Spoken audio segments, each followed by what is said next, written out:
The Republican health care bill is the hottest topic in America right now, and the gloves seem to be off. People are getting loud and really kind of downright pissy across the country.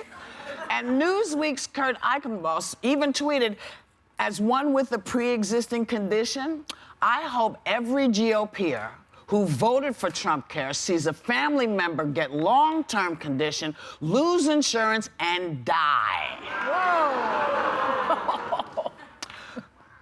That's Newsweek. You know, as somebody who has a pre-existing condition, that's kind of where folks are at. Well, he has epilepsy. Yeah, I think what he's talking about really is empathy.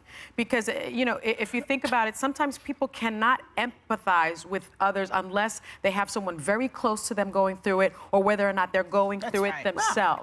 And I think that's what, you know, he said it a little inartfully, I think. A little? Inartfully? I don't think that was inartful. I think that's somebody who's suffering from something who says, listen, y'all didn't have to do what you did, the way you did it. And basically, you're giving me the middle finger, so I'm giving you 5 fingers back. Well, and I think it's putting salt in the wound when they keep saying, don't worry, you'll still be able to go to an emergency room. He makes the point when he explains his statement that people with certain chronic illnesses, you can't just show up in an emergency room and get chemotherapy. You can't go and get help with, that part of the reason that folks fought so hard to get care passed, and let's not call it Obamacare, let's call it Kennedy Care, because he was the guy who's been driving this truck. Teddy Kennedy. Yeah.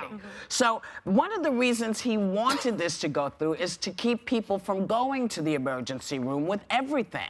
Because people couldn't afford to go. If you can't afford it, they have to treat you in the emergency room. And that's what the GOP really, that's more expensive for everyone. As far as how horrible this sounded, I mean, he's talking basically about a Republican Congress that just tried to pass a law that would kick 24 million people, women, children, who were at risk, off of the insurance rolls, and then they celebrated.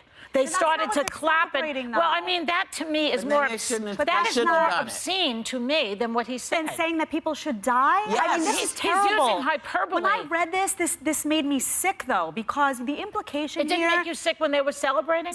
What they're celebrating, they're not celebrating people being thrown off the rolls. Yes, what are they celebrating? They have a ton of constituents that have gone to them over the last X amount of years and said, we can't afford our health care. There are single moms out there. There are tons of people that... No, let's get real, because a lot of people have not been able to afford health care and have gone to these representatives and said, please help me. And they're celebrating health care before the Affordable Care Act. They had nothing. Wait a second. A lot of people... Hold up. That's not true. Let's be honest about it. Hold on. They are saving money. They are taking billions out of Medicaid so that they can give tax breaks to the rich in the next budget. That's what this is about. Okay, but that's the truth. The implication here is that Republicans are like aliens. Republicans have moms. They have moms, and they have children, and they have grandparents. But clearly they have the ability to take care of their... Listen, here's the thing. People have said, you know, help me.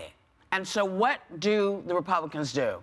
They slash the very people who need the help. Instead of saying to the insurance companies, hey, let's figure out a way to help these people, my constituents, have insurance that works for them and their families with the amount of money that they have. That's not what these guys did. They did it differently. You might not like the way they did it, but that is what they did.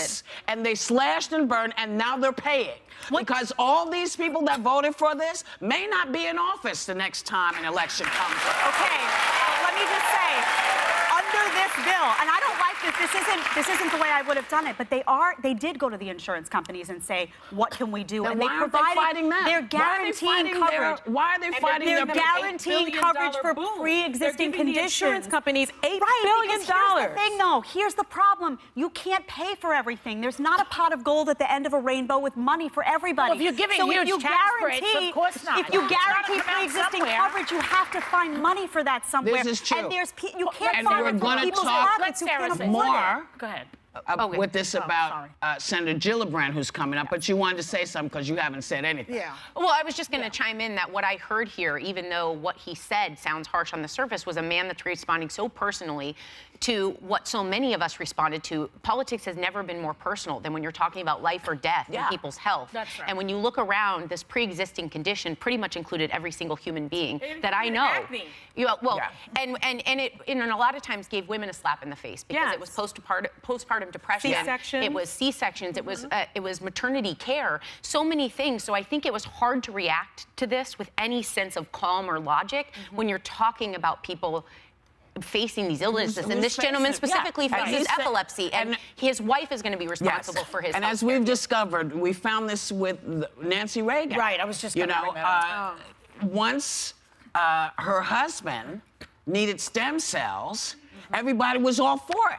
Yeah. Well, she was. Anyway. She was all for it. She changed her mind. But, it's not until stuff affects people personally. Jamie, and too. What about And Jamie? his daughter, Yes. who was openly gay, all of a sudden in 2009, our vice president is supportive of same-sex Can I marriage, just and say that's one because quick- it affected That's his not household. leadership. Just one quick That's point not on that. leadership. Representative Kathy McMorris-Rodgers, she's a Republican. Her son Cole has Down syndrome. She supports this bill because of the way they address pre-existing conditions, citing the state of Maine and saying that when they put these high-risk pools in there to address pre-existing conditions, which is what this bill does, the cost for people went down and the ability to get pre-existing condition coverage increased. So there are people who care. I just want to say on both sides of the aisle who care deeply about this issue. There's just a different way of addressing it. Well, and it's- to it's- They don't stigmatize care all enough about those Republicans 24 is million not people fair. that won't have health insurance. They don't That's care unfair. enough about That's them. unfair.